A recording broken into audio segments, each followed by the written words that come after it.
بسم الله الرحمن الرحيم. قال تعالى: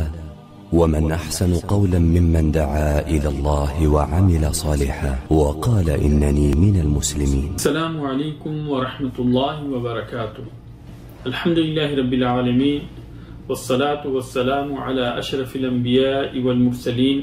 نبينا محمد وعلى آله وصحبه أجمعين ومن تبعهم بإحسان إلى يوم الدين. محترم ناظرین اور سامعین، الحدیث الاربعون، حدیث نمبر 40. عن ابن عمر رضی اللہ عنہما قال: اخذ رسول اللہ صلی اللہ علیہ وسلم بمنکبی فقال: کن فی الدنیا کأنک غریب او عابر سبیل. عبداللہ بن عمر رضی اللہ تعالی عنہما کہتے ہیں کہ رسول اللہ صلی اللہ علیہ وسلم نے میرے موڑھے کو پکڑا اور فرمایا: دنیا کے اندر پردیسی کی طرح سے یا راہ پار کرنے والے مسافر کی طرح سے رہا کرو. وکان ابن عمر یقول، اور عبداللہ بن عمر رضی اللہ تعالی عنہما یہ کہا کرتے تھے: اذا امسیت فلا تنتظر الصباح، کہ جب شام کر لو تو صبح کا انتظار مت کرو. وَإِذَا أَصْبَحْتَ فَلَا تَنْتَظِرِ الْمَسَاءَ، اور جب صبح کر لو تو شام کا انتظار مت کرو.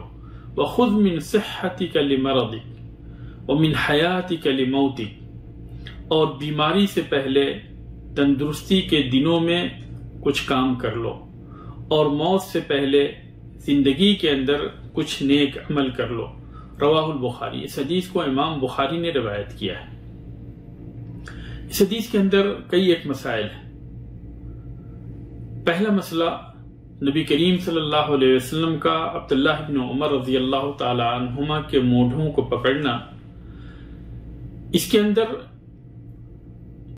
اس بات کی دلیل ہے کہ معلم کو، تعلیم دینے والے کو طالب علم کے ساتھ کوئی ایسا وسیلہ اختیار کرنا چاہیے کہ جس کی وجہ سے طالب علم کو وہ بات ازبر ہو جائے اور صحیح سے اس چیز کو، اس واقعے کو یاد کر لے. چنانچہ یہاں پہ عبداللہ ابن عمر رضی اللہ تعالی عنہما کے ساتھ بھی یہی ہوا کہ نبی کریم صلی اللہ علیہ وسلم نے ان کے موڑھے کو پکڑ کر ان کو اپنی طرف متوجہ کیا، اور اس چیز کو انہوں نے یاد کیا، اور یاد کرنے کے بعد میں جب انہوں نے حدیث بیان کی تو اس کیفیت کو بھی بیان کیا، جو کیفیت اس وقت ان کے ساتھ، یا جو حالت اس وقت نبی کریم صلی اللہ علیہ وسلم کے ساتھ پیش آئی تھی، اس حالت کو بھی انہوں نے بیان کیا. اسی طریقے سے اس حدیث کے اندر نبی کریم صلی اللہ علیہ وسلم نے عبداللہ بن عمر رضی اللہ تعالی عنہما کو فرمایا: کن فی الدنیا کأنک غریب او عابر سبیل، کہ اس دنیا کے اندر پردیسی کی طرح سے رہا کرو یا راہ پار کرنے والے مسافر کی طرح سے. یعنی بندہ ہمیشہ ہر وقت تیار رہے آخرت کے لیے، کیونکہ دنیا کی اس کی یہ زندگی جو ہے یہ دائمی زندگی نہیں ہے، اور یہ ہمیشہ رہنے والا وطن نہیں ہے، بلکہ یہاں سے ایک نہ ایک دن اسے کوچ کر کے جانا ہے.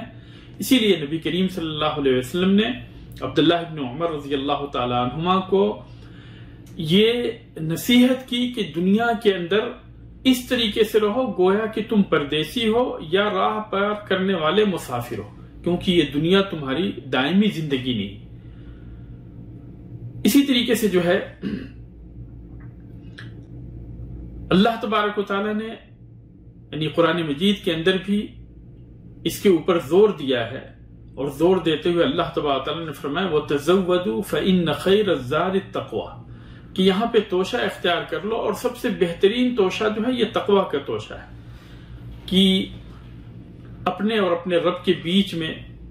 جو ہے ایسی دیوار بنا لو کہ تم جو ہے ہر طرح کے گناہوں سے بچ جاؤ، اور اللہ تبارک و تعالیٰ کے تقوی کو، اللہ تبارک و تعالیٰ کے ڈر کو جو ہے تم اپنے دل کے اندر بسا لو، تاکہ ہر طرح کے گناہ سے بچتے ہوئے اور اللہ تبارک و تعالیٰ کے لیے نیکی کے کام کرتے رہو. تو اس دنیا کو جو ہے دائمی زندگی نہیں بنانی ہے، بلکہ ہمیشہ اس کے بارے میں سوچنا ہے کہ یہ یہاں کی زندگی جو ہے یہ پردیس کی زندگی ہے یا راہ چلنے والے مسافر کی زندگی ہے کہ جو اپنے اصل وطن کو تک پہنچنے کے لیے چلتا رہتا ہے یہاں تک کہ وہ اپنے وطن کو پہنچ جاتا۔ اور اس سلسلے میں ایک اثر کا تذکرہ امام بخاری رحمہ اللہ نے صحیح بخاری کے اندر کیا ہے۔ علی ابن ابی طالب رضی اللہ تعالی عنہ کا وہ اثر ہے، وہ کہا کرتے تھے کہ ارتحلت الدنیا مدبرہ وارتحلت الآخرۃ مقبلہ، کہ دنیا جو ہے یہ پیچھے چھوڑتے ہوئے چلی گئی اور آخرت جو ہے یہ چلتے ہوئے آ رہی ہے۔ وَلِكُلِّ وَاحِدَةٍ مِّنْهُمَا بَنُونَ، دنیا کے بھی اپنے لوگ ہیں اور آخرت کے بھی اپنے لوگ ہیں۔ چنانچہ فَكُونُوا مِنْ أَبْنَاءِ الْآخِرَةِ وَلَا تَكُونُوا مِنْ أَبْنَاءِ الدُّنْيَا، آخرت والے بن کے رہو اور دنیا والے بن کے مت رہو۔ فَإِنَّ الْيَوْمَ عَمَلٌ وَلَا حِسَابٌ، اس لیے کہ آج جو ہے تم کام کر رہے ہو، نیکی کے کام یا برائی کے کام کر رہے ہو، اور آج تمہارا حساب نہیں ہو رہا ہے۔ وَغَدًا حِسَابٌ وَلَا عَمَلٌ، لیکن کل کے دن جو ہے تمہارا حساب ہونا ہے، دنیا کے اندر جو کچھ بھی تم نے کیا ہے اس کا حساب کل کے دن ہونا ہے، اور وہاں پہ کوئی عمل نہیں ہوگا۔ تو اس لیے جو ہے آخرت کی تیاری کرو، دنیا کے اندر آخرت کی تیاری کرو۔ اور اسی چیز کی وضاحت جو ہے نبی کریم صلی اللہ علیہ وسلم نے ایک حدیث کے اندر بھی فرما دی ہے کہ دنیا کے اندر ہمارا جو دنیا سے جو رشتہ ہے وہ دائمی رشتہ نہیں ہے کہ ہم ہمیشہ دنیا کے اندر رہنے والے ہیں، بلکہ دنیا کی یہ زندگی ہماری فنا ہونے والی ہے، اور یہ دنیا بھی فنا ہونے والی ہے، اور اس سے ہم آخرت کی طرف جانے والے ہیں۔ اس دنیا سے گزرتے ہوئے ہم آخرت کی طرف جانے والے ہیں، اور یہ دنیا جو ہے ہمارا اصلی وطن نہیں، بلکہ ہمارا اصلی وطن جو ہے یہ آخرت ہے۔ اور نبی کریم صلی اللہ علیہ وسلم نے اس سلسلے میں فرمایا مالی وللدنیا، کہ میرا دنیا سے کیا مطلب ہے؟ ما انا فی الدنیا الا کراکب استظل تحت شجرۃ ثم راح وترکها،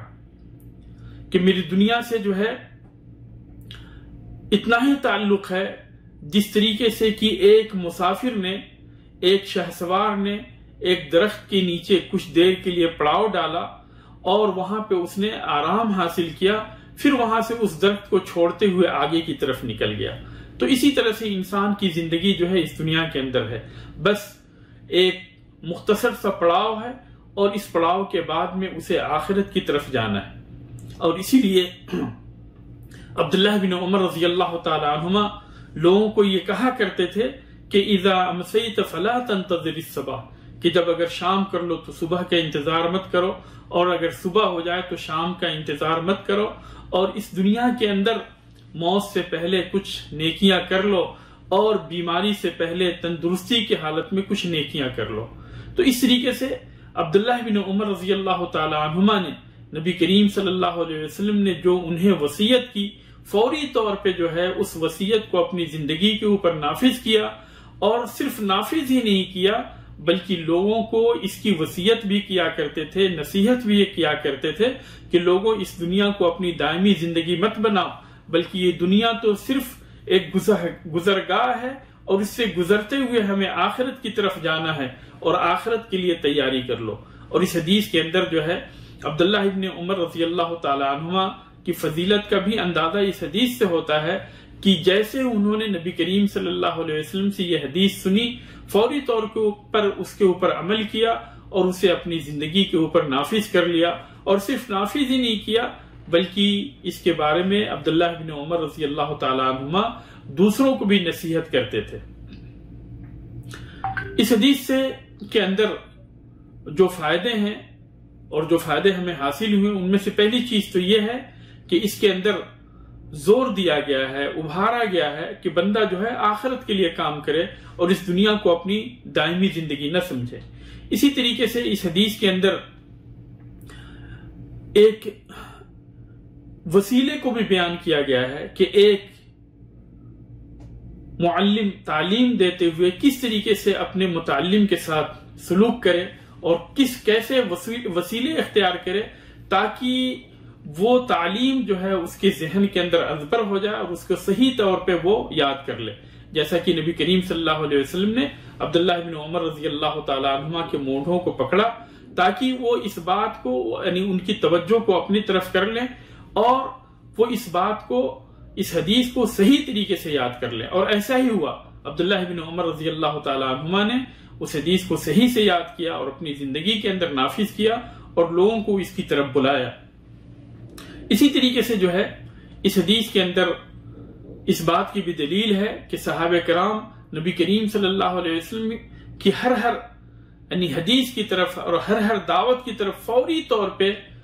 لپکتے تھے اور فوری طور پہ اس کو اپنی زندگی کے اندر نافذ کیا کرتے تھے. اور اسی طریقے سے اس حدیث کے ذریعے سے عبداللہ ابن عمر رضی اللہ تعالی عنہما کی فضیلت کا بھی اندازہ ہوتا ہے کہ انہوں نے فوری طور پہ نبی کریم صلی اللہ علیہ وسلم کی دعوت کے اوپر لبیک کہا اور اپنی زندگی کے اندر نبی کریم صلی اللہ علیہ وسلم کی اس حدیث کو نافذ کیا. اور اسی طریقے سے اس حدیث کے ذریعے سے ہمیں یہ سبق ملتا ہے کہ ہم بغیر کسی تاخیر کے فوری طور پہ جو ہے ہم آخرت کے لیے تیاری کرنا شروع کر دیں،